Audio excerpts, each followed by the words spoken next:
जय मां दुर्गा दर्शकों, मैं रूपाली शास्त्री आप सबका स्वागत करती हूं अपने चैनल में। आज हम आपको बताएंगे राधा अष्टमी के रिलेटेड कुछ उपाय और पूजा विधि, जिससे करने से आपके विवाह आदि में आने वाली सभी समस्याएं दूर हो जाएंगी। अगर आपकी शादी हो चुकी है और पति पत्नी की आपस में अनबन या लड़ाई झगड़ा चलता रहता है, तो वह भी समस्या का समाधान इन उपायों से हमेशा के लिए दूर होने वाला है। जिनको पुत्र प्राप्ति नहीं हुई है, उनको पुत्र की प्राप्ति भी जरूर होगी। आइए सबसे पहले जानते हैं राधा अष्टमी कब और यह क्यों मनाई जाती है। 2024 में राधा अष्टमी 10 सितंबर को रात के समय 11:11 पर शुरू होकर 11 सितंबर की रात को 11:46 पर समाप्त होगी। पंचांग के अनुसार राधा अष्टमी 11 सितंबर दिन बुधवार को मनाई जाएगी। राधा अष्टमी का पर्व भाद्रपद माह के शुक्ल पक्ष की अष्टमी को मनाया जाता है। इस दिन राधा रानी का जन्म हुआ था। उनका जन्म बरसाना में हुआ था। राधा रानी देवी लक्ष्मी का ही अवतार मानी जाती हैं। राधा अष्टमी पर अष्टमुखी दीपक जलाने की परंपरा भी है। इस साल 2024 में राधा अष्टमी के दिन रवि योग बन रहा है।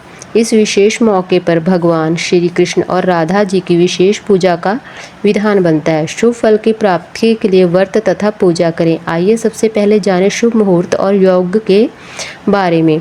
आप 11 सितंबर के दिन के समय 11:03 से लेकर दोपहर 1:32 तक राधा अष्टमी की पूजा कर सकते हैं।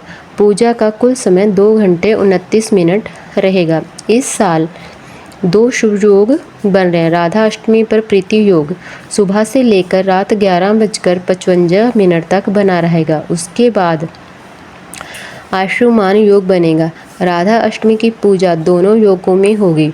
वहीं रवि योग भी रात 9:22 पर होगा और अगले दिन 12 सितंबर को सुबह 6:05 तक रहेगा। तो ये थे राधा अष्टमी पर बनने वाले 2 शुभ योग और उनका समय। आइए अब आगे बढ़ते हुए आपको बताते हैं संपूर्ण पूजा विधि और उपाय। राधा अष्टमी का व्रत 11 सितंबर को किया जाएगा। व्रत के लिए आपको सुबह स्नान कर साफ सुथरे वस्त्र धारण करने होंगे। इस व्रत के लिए आपको मिट्टी का कलश लेना होगा। फिर राधा रानी और कृष्ण जी की मूर्तियों को कलश पर विराजमान करें।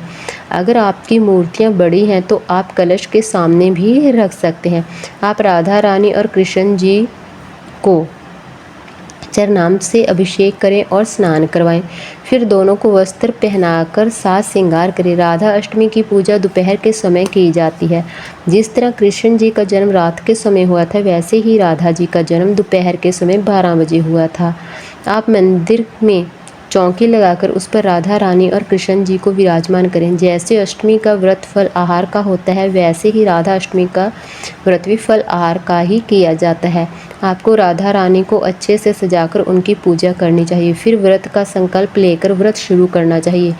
आपको व्रत के दिन राधा अष्टमी की व्रत कथा को जरूर पढ़ना और सुनना होगा। इसके बाद सूर्य पूजा करनी होगी और फिर उसके बाद आपको दूध और फल का भोग राधा रानी को लगाना होगा। यह भोग सुबह के समय ही लगाना है और फिर आरती करनी होगी। जैसे आपको बताया गया है कि राधा रानी का जन्म दोपहर 12 बजे हुआ था, वैसे ही राधा अष्टमी के दिन भी दोपहर को 12 बजे स्पेशल पूजा की जाती है। आप दोपहर को भी राधा रानी की पूजा कर उन्हें भोग लगाएं। आप दोपहर में अरबी की सब्जी और पूरी का भोग भी लगा सकते हैं। आप चाहें तो रोटी या खीर भी बना सकते हैं साथ में। इसके बाद आपने जो सुबह दूध और फल का भोग लगाया था, उसे आप प्रसाद के रूप में ग्रहण करके अपना व्रत खोल सकते हैं, क्योंकि राधा अष्टमी का व्रत दोपहर तक ही रखा जाता है। आइए अब आपको बताते हैं कुछ उपाय जिनको करने से आपको बहुत ही लाभ प्राप्त होने वाला है। शादी विवाह के लिए आपको शिव मंदिर में जाकर शिव भगवान का अभिषेक कर उनकी विधि विधान से पूजा करें। आटे का दीपक जलाएं, धूप जलाएं, पान चढ़ाएं। 2 मीठे पान शिव भगवान को जरूर चढ़ाएं। बेल पत्र लेकर उसके ऊपर लाल या पीले चंदन से आपको 7 बिंदियां बना लेनी होगी और अपनी इच्छा पूर्ति के लिए प्रार्थना करते हुए यह बेलपत्र भगवान शिव को अर्पण करें। इससे आपकी शादी विवाह की समस्या जरूर दूर होगी। दूसरा उपाय है कि आपको छोटा सा मिट्टी का कलश लेकर आना होगा। उसमें एक बेल पत्थर रखकर उसके ऊपर चावल डालें। चावलों को अच्छे से कलश को ऊपर तक भर दें। उसके मुख पर लाल चुनरी बांध देनी होगी और राधा रानी के चरणों में रखकर सुंदरी का नाम लेकर, अशोक सुंदरी का नाम लेकर रख देना होगा और शीघ्र शादी की प्रार्थना कर बिना किसी और से बात किए चुपचाप घर आ जाना होगा।